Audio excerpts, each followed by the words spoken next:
જી, આપનું નામ, પરિચય અને આજનો જે કાર્યક્રમ છે અને જે મંદિરનો ઇતિહાસ. મારું નામ ભગુભાઈ પટેલ, રહેવાસી મંજીપુરા ગામ.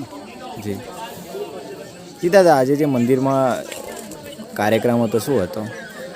આ મંદિરનું નામ હાલમાં ચંદ્રમૌલેશ્વર મહાદેવ છે. જી એ 1962માં એનો ઇતિહાસ છે. આ મંદિરનો જી 1962માં અહીંના નડિયાદના એક છગનભાઈ મિસ્ત્રી કરીને હતા. તેઓએ આ મંદિર ખોદકામ કરેલું ઉપરનું લોકેશન જોઈને કે અહીંયા કંઈક છે. એમને કંઈક સપના જેવું આવ્યું છે. એટલે એમને કંઈક છે અહીંયા. એટલે અહીંયા ગામના આગેવાનોને મળ્યા, જે તે પંચાયતના વડાને, જે તે સમયની પંચાયતના વડાને, પછી બીજા વડીલોને, અને ખોદ્યું એમાંથી ખંડિત મૂર્તિઓ નીકળી. શંકર ભગવાનની, હનુમાનજીની, ગણપતિની, નંદીની, આ બધી મૂર્તિઓ નીકળી.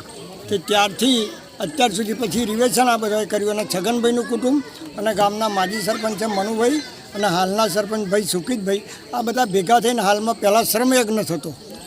જાતે યજ્ઞ, કામનો યજ્ઞ, એક જાતનો યજ્ઞ કહેવાય. કામ કરવું હોય પહેલાં પૈસા નહીં, ટેકનિકલ સાધન સામગ્રી નહીં, મશીનરી નહીં. એટલે પાવડા કોદારેથી કામ કરીને આ બધું કામ કર્યું છે. અને મંદિરનું નામ 1968માં જગતગુરુ શંકરાચાર્ય તે વખતના સ્વામી સ્વરૂપાનંદ સ્વામી આવેલા અને એમણે ચંદ્રમૌલેશ્વર નામ આપેલું. ત્યારની પરંપરાગત દર શ્રાવણ મહિનામાં અને અનેક પવિત્ર દિવસોમાં આમાં મેળો ભરાય છે.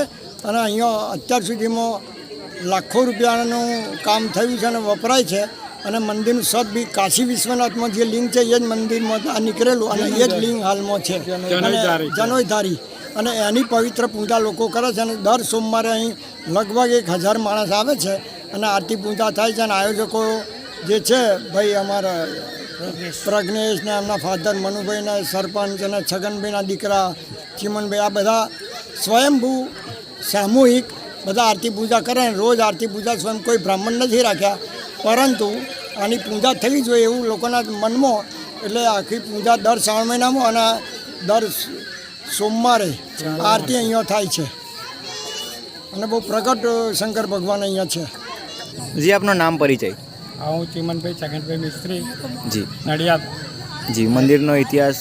મંદિરનો ઇતિહાસ આપણે વર્ષો પહેલાં આપણે પિકનિક સેન્ટરમાં અમારે વોટર વર્કર્સનું કામ ચાલતું હતું. અમે કન્સ્ટ્રક્શન કામ કરતા હતા. એમાં એક દિવસ ત્યાં એક મણિધર સાપ નીકળ્યો અને એ આવીને આપણે આ જે મંદિર ખરું ત્યાં ઉતરી ગયો. એ રાત્રે બાપુજીને સપનું આવ્યું કે ભાઈ હું મૂંઝાઉં છું, તું મને બહાર કાઢ. બીજે દિવસે બધા ગામજનોને વાત કરી, બધાનો સહકાર મેળવીને ખોદકામ ચાલુ કર્યું. તો પછી એ વખતે આ બેઠું શંકર ભગવાનનું મંદિર આ ઓરિજિનલ પોઝિશનમાં નીકળ્યું શિવલિંગ સાથે. જી, એ શિવલિંગની પછી આપણે પહેલી આદ્ય ગુરુ શંકરાચાર્ય પાસે પૂજા કરાઈ. સ્વરૂપાનંદજી મહારાજ હતા એ વખતે. અને આ શિવલિંગ જનોયધારી છે, જે કાશી વિશ્વનાથમાં છે એવું શિવલિંગ અહીંયા છે.